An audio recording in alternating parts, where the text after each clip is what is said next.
આ દ્રશ્યો છે દિલ્હીના જગતપુર ગામના, જ્યાંથી નકલી ક્લોઝઅપ ટૂથપેસ્ટ અને નકલી ઈનોની આખી ફેક્ટરી મળી આવી. હિન્દુસ્તાન યુનિલિવર લિમિટેડને મળેલી બાતમીના આધારે કંપનીના અધિકારીઓએ વઝીરાબાદ પોલીસ સાથે મળી રહેણાંક વિસ્તારમાં આવેલા ભાડાના મકાન પર દરોડા પાડ્યા.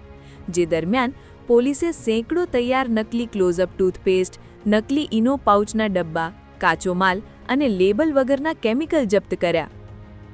तो यहाँ पे हमें सूचना मिली कि यहाँ पे हमारा हिंदुस्तान यूनिलीवर का क्लोजअप प्रोडक्ट डुप्लीकेट बनाया जा रहा है और उसको मार्केट में सेल किया जा रहा है.